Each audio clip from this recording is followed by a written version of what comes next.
Nous allons d'abord accueillir un premier intervenant qui est Denis Jacquet. Cher Denis, si vous voulez nous rejoindre. Alors Denis, c'est un serial entrepreneur notamment qui est à l'origine des DuFactory, une belle réussite effectivement dans le domaine de la formation. Il y a déjà une dimension technologique, numérique dans cet univers-là. Vous êtes aussi un animateur de la communauté entrepreneuriale à travers Par année la croissance, dont un certain nombre de personnes dans cette salle ont sans doute déjà entendu parler. Et puis une dernière initiative qui est l'Observatoire de l'ubérisation, où il est question de nouveaux modèles, de partage de ces nouveaux modèles. Et donc forcément, vous allez nous parler de numérique. Est-il le vecteur d'une nouvelle confiance? C'est ce que vous allez nous exposer. À vous, Denis. Merci Arnaud. Bonjour. C'est toujours très présomptueux d'applaudir avant. Vous ne savez pas ce qui vous attend. Écoutez, puisqu'on doit parler de confiance, la première question que vous pourriez vous poser aujourd'hui, j'ai fait, comme vous en doutez, un peu exprès, c'est de se dire comment les experts comptables, qui sont des gens sérieux, peuvent faire confiance à un type qui porte un pantalon vert. Et c'est une question que je me suis moi-même posée, mais que j'utilise et que j'ai tout à fait piqué à un ami qui est Christophe Barbier, que vous connaissez bien, ce journaliste de l'Express qui a inauguré le côté vestimentaire avec son écharpe rouge, qui fait qu'effectivement on le reconnaît. Gros avantage de la confiance, enfin de cette notion de confiance, c'est qu'en réalité, si vous avez lu Lévi-Strauss, vous avez appris qu'un véritable anthropologue, il a une qualité majeure, c'est celle d'éviter de porter un jugement sur ce qui est différent. Et donc, l'un des premiers messages à passer sur la confiance, c'est qu'on ne peut pas faire confiance à quelqu'un qu'on juge, et qui on juge uniquement parce qu'il n'est pas comme vous. Et donc, ce petit pantalon vert était juste ce symbole-là, mais tout découle de là. Et on verra que dans l'univers du digital, dans l'univers de ce nouveau monde qui arrive, quelle que soit la terminologie qu'on utilise, révolution pour les uns, technologie, autre pour les autres, elles sont toutes vraies, elles sont toutes fausses en même temps. Le fondamental, c'est est-ce que ce monde va rétablir un socle de confiance qui nécessitera un partage, une cohérence, un partage de valeurs notamment, et le fait de réaligner un certain nombre d'intérêts qui ne sont plus alignés, ou au contraire, est-ce qu'il va accentuer ces différences en nous mettant en tribu de gens qui se ressemblent entre eux et qui refusent de communiquer avec les autres, et ça sera tout l'enjeu du digital. Alors, je suis désolé parce que j'ai préparé mes petites notes ce matin en courant, parce que j'ai appris que dans une étude, et je grille mon temps pour rien, qu'effectivement tout ce qui est fait pendant une période sportive est cristallisé dans la mémoire pendant 4 heures, mais c'était il y a 6 heures. Donc, du coup, j'ai pris mes notes.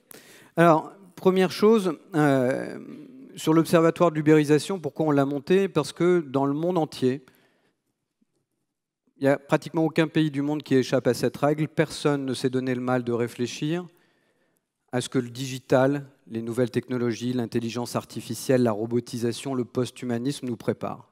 Personne. Pas les politiques, il faudrait déjà comprendre, donc déjà ça élimine une catégorie.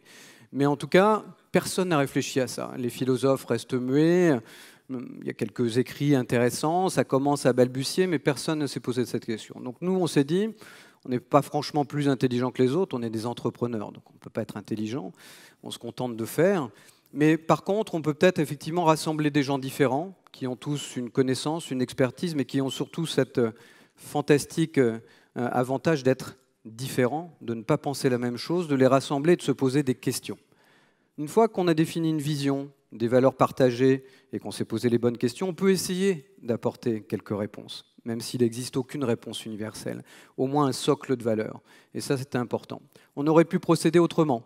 On aurait pu ne pas poser de questions et apporter des réponses. Mais ça, à nouveau, ça s'appelle un programme politique. Donc on n'a pas voulu rentrer là-dedans et on a fait l'Observatoire. Et si vous avez vraiment confiance dans le digital, le 12 octobre sort notre livre sur l'ubérisation, donc il est en précommande sur Amazon. N'hésitez pas, si vous vous ennuyez pendant mon speech, vous pouvez déjà le précommander. Quelques notions sur la... C'était la séquence pub, hein, il en faut une toutes les 3 minutes, c'était enfin qui l'a dit. Alors, sur la confiance, je vous donne quelques définitions, ma définition de la confiance à moi. La première chose, c'est certains disent que la culture, c'est ce qui reste quand on a tout oublié. Aujourd'hui, la confiance, c'est ce qui reste quand on a tout perdu. Grosso modo, la confiance dans le digital, que citait monsieur tout de suite. Pourquoi l'économie collaborative dans ce pays de la défiance? Simplement parce que quand on n'a plus rien sur quoi accrocher sa confiance, on l'accroche sur le premier bénéfice venu. Et pour l'instant, il y a certains bénéfices, il y a aussi certains dangers, mais quand on n'a plus rien, on accroche son vêtement sur le dernier porte-manteau. Pour l'instant, il s'appelle le digital et il bénéficie d'une relative présomption d'innocence. La deuxième chose, comme dans les marchés économiques, la confiance, c'est un marché. Il y a des gens qui sont prêts à tenter de la donner, il y a des gens qui sont prêts à la prendre. Et aujourd'hui, il y a un socle dans le digital de gens qui ont une envie incroyable de vous proposer des choses en disant « c'est la confiance, c'est l'économie collaborative ». On a tous vu Mowgli quand on était petit, « fais-moi confiance ». Bon. Et puis de l'autre côté, des gens qui se disent « mais ouais, on peut peut-être essayer, on reviendra sur ces notions tout à l'heure ». La troisième chose, la confiance, c'est quand on a des légitimités qui sont alignées. Il y a un philosophe qui s'appelle Hegel qui disait grosso modo, ce qui est possible de réguler, où on peut trouver des choses, même si c'est très difficile, c'est les légitimités qui sont opposées. C'est le cas de VTC contre taxi. Tous les deux sont légitimes. Le taxi, il est légitime à dire « vous m'aviez préservé une rente, une place, une licence, je l'ai payée, je la rembourse.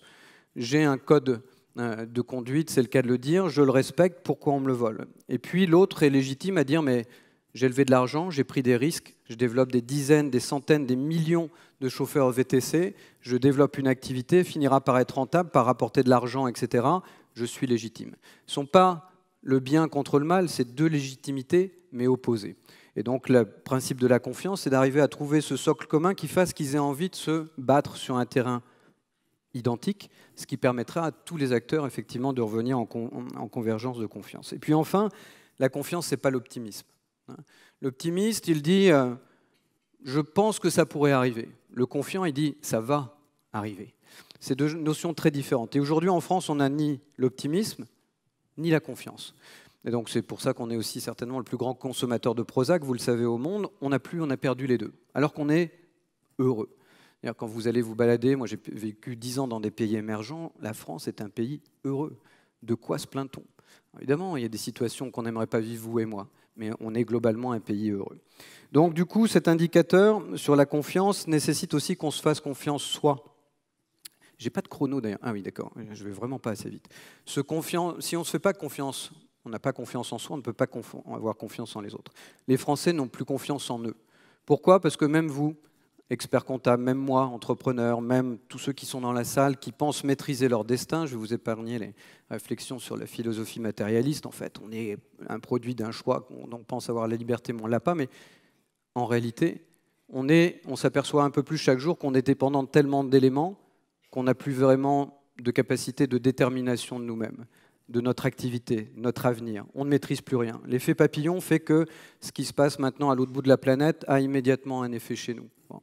Et donc, quand on regarde ça, on se dit on a des institutions qui ne fonctionnent plus, qu'elles soient globales, européennes notamment, ou nationales, des politiques qui n'ont plus de vision, une économie qui n'a plus de croissance, et puis des résurgences nauséabondes qui arrivent d'un petit peu toutes parts, résurgence des extrémismes, du nazisme, sentiments antisémites de plus en plus profonds, d'attaques terroristes, etc. On sent que nous n'avons plus, en aucun cas, la maîtrise de notre destin. Et donc, dans ces cas de figure-là, comment faire confiance à soi, aux autres, à l'humanité, à ceux qui vous entourent? C'est à peu près totalement impossible. Donc aujourd'hui, on voit en plus que les institutions qu'on nous gouverne se mettent sur des choses futiles.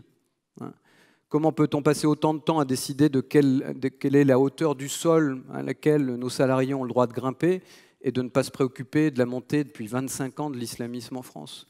Comment peut-on passer son temps à tuer les riches au lieu de s'acharner à augmenter la richesse des pauvres? Comment peut-on passer son temps à essayer d'égaliser la société au lieu d'essayer de l'élever à nouveau? Tout ça est un mécanisme de perte de confiance. Donc je vous propose avec le digital un nouveau plan comptable. Je sais que c'est un phénomène avec lequel vous êtes assez peu familier, puisque vous êtes médecin, c'est ça, hein? Ouais. Donc le nouveau plan comptable serait le suivant. Partie double, tout ce que je me souviens d'HEC de mes cours de compta. Partie double, j'étais très mauvais, j'ai triché pendant toutes mes études sur le compta, je l'avoue tout à fait humblement. Investissement corporel d'un côté. Le digital peut peut-être aujourd'hui reconstituer des actifs corporels de croissance, de chiffre d'affaires, de création d'activités qui pourraient effectivement constituer un investissement d'avenir. Bon. Ça, c'est la première chose. Investissement incorporel, c'est la légitimité, la crédibilité que doivent retrouver impérativement tous ceux qui nous gouvernent ou qui participent au fait de nous gouverner. Ça inclut les grands groupes, ça inclut les grands corps, ça inclut les grandes fédérations, ça inclut tous ceux qui, à un moment donné, pèsent positivement ou négativement sur la société. La deuxième chose, c'est qu'il faut que ces investissements soient financés. Il faut cesser de vivre à crédit et de vivre sur les générations futures. la plus grande insulte qu'on puisse faire à l'avenir, c'est de lui reporter nos déchets financiers, éventuellement nucléaires, mais ça c'est d'autres débats. Mais est-ce que nous devons vraiment reporter sur ces générations-là le poids de nos erreurs à nous? Donc aujourd'hui, il faut financer ça par de l'activité, une nouvelle façon de l'aborder, une nouvelle forme de croissance, même si la croissance économique se fait sans emploi, c'est le cas aujourd'hui, on peut inventer d'autres formes. La troisième chose, bien évidemment, je ne veux pas vous répéter le discours sur la défiance, on le connaît tous, il y a eu un très beau rapport décrit là-dessus il y a 5-6 ans qui est éminemment brillant et bruyant. C'est effectivement cette notion de il faut que les produits de la confiance soient supérieurs aux produits de la défiance. Et à partir de ce moment-là, vous avez effectivement une capacité à avoir un bénéfice pour la société, est un bénéfice qui est taxable, mais d'une très bonne façon. Donc les optimistes vont se dire, bon, peut-être qu'on peut améliorer notre BFR, et puis les confiants savent que pour avoir de la confiance, il faut avoir une vraie capacité d'autofinancement. Donc, grosso modo, 3 minutes, ça va être très court. Donc, je vais examiner. Donc, du coup, je zappe la petite dernière partie et je passe à la dernière sur le digital. Pourquoi est-ce que le digital s'est installé et s'installe aussi rapidement? Pour faire un discours lumineux, positif et extrêmement optimiste, nous sommes dans une société corporatiste qui a créé des baronnies, qui a interdit des territoires en les réservant à certains. On a créé une économie post-soviétique sous des allures d'économie libérale. Donc tous ceux qui veulent rentrer ne peuvent pas rentrer. Donc ils disent « la société n'est pas pour moi », rejet de cette société. Deuxième chose, l'État a trahi. Pourquoi? Parce qu'il nous a volé notre liberté par plus de normes et plus de régulation, le pays le plus normé du monde, et en contrepartie, nous n'avons ni sécurité, ni croissance, ni équilibre financier. La troisième chose, les grands groupes qui pourtant font des choses fantastiques ont trahi aussi. Nous sommes le pays qui, en Europe, a le plus faible taux d'utilisation des seniors et le plus faible taux de retour dans l'emploi des seniors et le plus grand taux de chômage des seniors, plus de 70% en 4 ans. Est-ce qu'on peut espérer avoir confiance dans un pays qui ne fait pas confiance à la génération qui l'a bâti? Donc, taux de chômage élevé chez les jeunes de basse qualification, taux de chômage ahurissant chez les seniors, le digital dit « ce système ne fonctionne pas, je vais le péter ». Voilà. Et donc, grosso modo, quand on dit révolution, oui, mais ce n'est pas une révolution technologique, c'est une révolution de société qui est en train de se produire. Donc, du coup, aujourd'hui, effectivement, le digital dit peut-être, je dis peut-être, apporte cette liberté que je n'avais plus. Je choisis mon emploi, je choisis mon activité, je choisis mes horaires de travail, je choisis mon véhicule, je choisis avec qui je travaille. Si vous sondez, ça a été fait il y a quelque temps, quand une des plateformes qu'on a vues, dans toutes les plateformes, plus de 82% des indépendants à qui vous proposeriez un CDI ne le prendraient pas. Ils ont choisi retrouver goût à la liberté. C'est un peu un des premiers bénéfices. L'autonomie, l'autodétermination, une solidarité choisie. Je choisis mes tribus, je m'associe avec qui je souhaite pour effectivement partager un bénéfice, réduire un coût et faire quelque chose ensemble.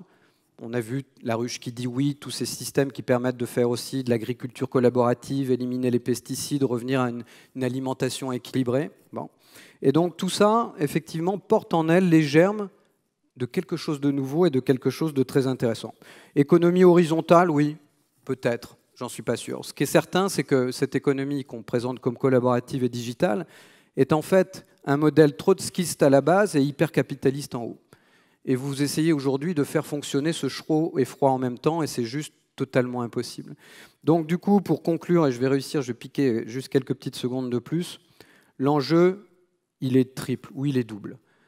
La convergence, le partage de valeurs et la réhabilitation de la différence. Convergence et partage de la valeur. Pourquoi? Je vous donne juste une idée sur laquelle on travaille à l'Observatoire. Imaginez demain que le chauffeur Uber, qui éventuellement envisage que dans 5 ans, les voitures autonomes le remplacent, soit aujourd'hui incité, et les plateformes sont incitées à lui donner une partie du capital, pas le donner, lui vendre.